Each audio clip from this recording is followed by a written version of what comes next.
Les manœuvres de recul sont des opérations très dangereuses. Elles peuvent provoquer des accidents graves, souvent mortels. Les manœuvres de recul s'appliquent aux véhicules avec de grands et nombreux angles morts. Sur les chantiers, on en retrouve plusieurs types. Entre autres, les camions bennes, les bétonnières, les camions grues, les camions porte-conteneurs, les fardiers et les engins de terrassement. Des accidents arrivent souvent parce qu'un travailleur se trouve dans l'angle mort d'un véhicule, parce que la circulation n'est pas bien planifiée ou supervisée, ou parce que les alarmes n'ont pas attiré l'attention d'un travailleur. Parce qu'elles sont si dangereuses, les manœuvres de recul doivent être évitées le plus possible. Mais, sur un chantier, elles sont souvent inévitables.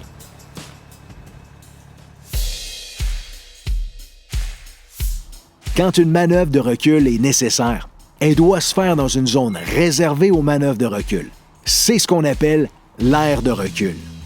L'aire de recul doit être bien délimitée et balisée. Personne ne doit pouvoir y circuler à pied. Elle doit être dégagée et facilement accessible, libre de matériaux, sans voitures qui nuisent à l'accès. Quand il n'y a pas d'aire de recul, un signaleur de chantier est nécessaire. Quand il y a des travailleurs présents sur un chantier sans aire de recul, le signaleur de chantier est responsable de diriger les manœuvres de recul. Avant de pouvoir travailler comme signaleur de chantier, il faut avoir suivi une formation appropriée. Les signaleurs doivent porter un vêtement de sécurité à haute visibilité conforme, de couleur jaune-vert fluorescent, de classe 2 ou 3, de niveau 2. En tout temps, le signaleur de chantier doit être visible par le conducteur du véhicule et rester en dehors de sa trajectoire. Il doit diriger le conducteur tout au long des manœuvres de recul. Pour guider le conducteur, la communication doit se faire à l'aide de walkie-talkie. Mais quand le véhicule recule d'une distance de moins de 10 mètres, la communication peut se faire en utilisant des signaux manuels. Confondez pas signaleur de chantier et signaleur routier. La formation, les vêtements et les tâches des signaleurs routiers sont différents.